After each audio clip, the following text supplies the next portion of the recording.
Okay, welcome to another session in control system. So last time we were talking about the signal flow graphs and block diagrams, of which we say that these ones are just blocks that represent systems. And these systems are basically represented in the blocks themselves usually have their own differential equations. So when you talk about system modeling, then we are now going to talk about the differential equations. How do you get how do you get the transfer function of each and every block, whether it is electrical systems, whether it is mechanical systems, or whether you are talking about the thermal systems? How are you going to come up with the transfer function? So basically, when you talk about about system modeling, then the first thing that we need to understand is what a model is. What is a model? A model in a control system, based on what we talk about in control system, basically a model is a representation of a system. It is a representation of a system. And this particular representation of a system, we can always use it in order to find a way by which a model behaves. And this model, a system behaves, not a model, but a system behaves. This model is just, it will behave in the same way, or at least in a similar way as the real system. So it is going to represent, and therefore, after making a model, we can make it now, to have the stimulus or to the changes, and then we see how it behaves in order to learn on how a model is, in order to learn how a system is going to work. So you'll find that a model is mostly cheaper than the system that it represents, and it is always very, very convenient for experimental purposes. So that is why we come up with a model, because it is cheaper and because it is going to behave the same way as the model, as the system itself. Then we can always use it. We can always have experiments in order to know how a model, how a system now, we use the model in order to know how a system will respond when some changes are effected to it. So that is what a model is. So when you talk about a model, these ones are always represented mathematically in order to carry out an analysis. And the analysis is always, in analysis, depending on the system that we are going to use, we usually use several or the known methods of analysis. And this one can be done by changing the model to a form that is acceptable to a computer. So when we change a model to a form that is acceptable to a computer, we can always analyze this particular model, and then from that, we are able to use that particular analysis in order to come up with a system. Because some systems may be very expensive to build. So if you just go right away to build a system, then you will find that this particular system will be very expensive, and you cannot use that particular system in order to learn how the changes will affect it. And therefore, that one makes system modeling, or rather making a model, to be very, very important, because you will be able to get information without making the real thing. It can also be used in order to check whether a system is stable or not, or it can also be used in order to bring the parameters about the desired results. And these results of the observations of the model may be applied to the system, and if the stimulus can be applied to the system, it will behave in the same way that the model behaves. So there are several ways or several methods that are available for analyzing these particular observations. For example, when you talk about the mechanical systems, we usually use the Newton's law of motion in the case of mechanical systems. We can also use the Kirchhoff laws in the case of electrical systems, and also the heat balances and for the chemical systems. So when we talk about the electrical systems, we use the likes of the Ohm's law. We can use the likes of the Kirchhoff laws in order to analyze electrical systems. When you talk about the mechanical, we can always use the Newton's law, like the balance of forces, whereby we know that whenever there is an action, there is equal and opposite reaction. And again, when you talk of the chemical, or when you talk of the chemical systems, we can always use the heat balances. When you talk of all these systems, especially with the reference to control system, the mathematical model of the system usually contains a certain set of differential equations. So in most cases, under this system modeling, we said that the blocks that we talked about under the block diagram are always represented by differential equations. So in this case, we are going to look at the differential equations, which will be later transformed into transfer functions in order to show the relationship between the inputs and the outputs. So in that case, we are going to look at now briefly something on differential equations. Differential equations. Differential equations. So when you talk about the differential equations, then basically we usually, maybe a good example differential equation, you can have dx dt, dx over dt, plus maybe you can talk of 2x is equals to 8. This is an example, just an example of differential equation. And that particular differential equation, each and every differential equation usually has two solutions. They usually have two solutions. Like in the first case, we usually have the solutions, it's always in two parts. So we can say that when you talk of the differential equations, most of the physical systems usually contain a two-part solution. Like the first one, we can talk of the transient solution. The transient solution. So the transient solution, when you talk about the transient solution, then we are simply talking about the response. This one usually describes the transient response of the system. And the value usually approaches 0 as time approaches infinity. So what we are talking about is that if we consider an input like that, we can consider step input. So when you consider step input, then this is now what we are talking about. Whenever you have the oscillations, at this point where we have the oscillations, that is what we usually refer to as transient solution. So as the time, so this is the input, so as the time goes towards infinity, then you'll find that the oscillations will die away. And when the oscillation dies away, then that one forms the second part of the solution, and that is what we refer to as the steady state solution. The steady state solution. So the first one is transient. The second one, we can now talk about steady state. Steady state. So when the oscillations have died away, the oscillations have died away, that is when we have the steady state. So at this point whereby the oscillation is minimal, that is now where we have the steady state solution. So therefore, we can just say that the steady state solution is always described, you always describe the state of the system once the oscillations or the transients have died away, and it is said that the system is now under steady state.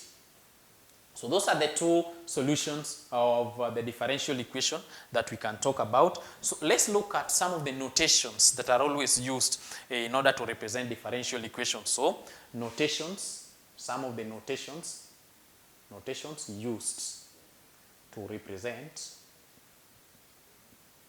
differential equations. Notations used to represent differential equations. So what are the notations that are always used in order to represent differential equation? The first one, we can talk about the dot method. Dot method. We can talk about the dot method. So when you talk about the dot method, then in this case, we can talk about like having x dot, that is the same as dx dt. If you have one dot, then that is just a first order.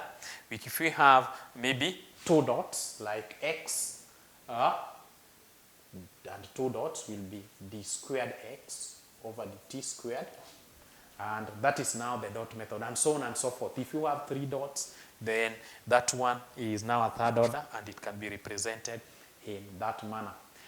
Another way by which we can represent a differential equation is by use of what we refer to as the D operator.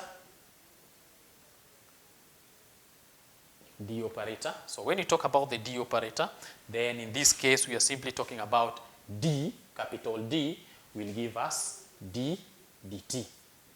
And maybe if we have something like d raised to power n will be dn all over dtn. So in that case, that is now how we can represent a differential equation in that order. So the third one that we are going to commonly use in most of the time is now what we refer to as the S operator, which is almost the same as the D operator. So we can talk about the S operator.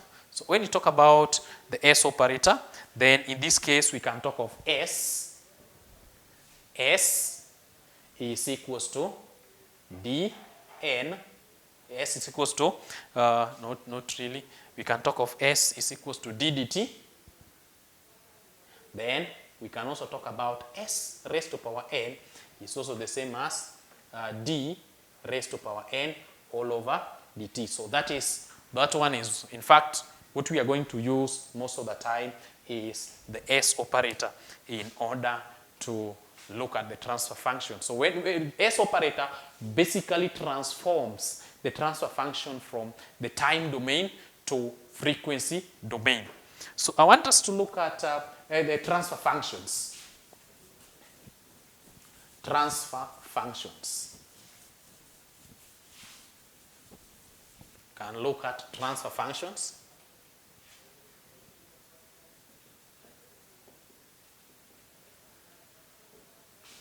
Transfer functions. So when you talk about transfer functions, then from the earlier observation in our introductory part of the control system, we did say that a control system is the arrangement of physical components connected or related in a manner in order to direct, command, or regulate itself or another system. And when you talk about the control system, especially with the reference to the mathematical analysis of any system, the first step is always to derive the mathematical model under suitable assumptions. So we have to derive the mathematical model, and we must consider the suitable assumptions. And these assumptions will always be dependent on which particular model that we are using. In this case, like if we talk about the mechanical systems, then the assumptions will be taken from the Newton's laws of motion. If we talk of electrical systems, the assumptions will be from the Ohm's law, as well as the Kirchhoff current law and the Kirchhoff voltage law. And assumptions, as we have said, will always be dependent on the nature of the systems and also the components and the nature or excitation sources, as well as the environmental conditions. And an assumption that is always commonly made is that the system is always said to be linear. And this one is usually true under a restricted range of operation. So the transfer function is one of the most powerful tool used for linear system. It is a tool of analysis of linear system. Is what we usually refer to as the transfer function. So I want us to get the definition. So what is definition of transfer function? Transfer function. So what is transfer function? Under block diagrams, we were talking about transfer function. And the signal flow graphs, we also talked about transfer function. But what is this that we call transfer function? So when you talk about the transfer function, then mathematically transfer function is always defined as the ratio of Laplace transform of the output to Laplace transform of the input. And this one is always, it is always assumed that the system was initially relaxed. That is to say that the initial conditions are at zero. So if we talk about the system. Like if you say that if the output of the system is C of t, if output is equals to C of t, if we say the output is C of t and the input is R of t, input is R of t. If you say that the output is C of t and the input is R of t, then the transfer function is always given as G of S. And therefore, we can say that our G of S will be given as the Laplace transform of C of t all over the Laplace transform of R of t. And this one is what we can talk about as C of S over R of S. So what you will note is that when we get the Laplace transform, then where that particular equation is changed from time domain. You can see the first part, we had the Laplace transform of C of t, which means this side is in time domain, whereas this one is in frequency domain. So Laplace transform is always changing it from time domain. For example, if maybe we can talk about a system whereby we have, let's look at an example whereby we can have system. So we can write an example.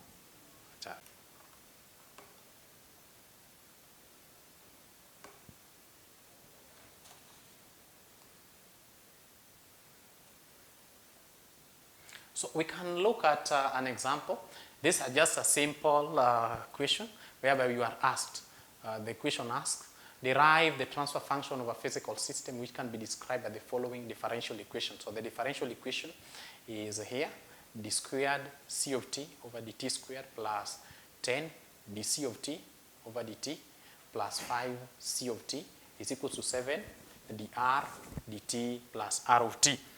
So in this case, we are going to consider C of t to be the output from the description that we had given, and R of t side will be the input. So in this case, we are going to use the notations that we had here before, whereby we have d dt will be replaced by S. So in this case, we can now talk of the solution. So when you talk of the solution, the first thing that you are going to do is you take the Laplace transform. So you say taking Laplace transforms. So when you take the Laplace transforms, then you use the S notation. So in this case, we are going to have d squared dt squared will be S squared. So this is going to be S squared C of S. Now the domains changes from C of t to C of S. So this is going to be C of S plus 10 d dt becomes S C of S plus 5 C of S will be d dt will become S. So it's going to be 7 S R of S plus R of S. Then from there, you already have changed it from time domain to frequency domain. And this case, you can put S, the C of S, you can put the C of S outside the bracket, C of S. Then here, we can have S squared plus 10S plus 5. Then from there, we can talk of this side, we can put R of S, which is now going to be, if we put R of S into bracket, 7S plus 1. So that is what we have. Then reorganizing to make C of S over R of S to be the subject of the formula. Now we are going to have C of S all over R of S is going to be, it is going to give us 7S plus 1 all over S squared plus 10S plus 5. And that is the transfer function of a system.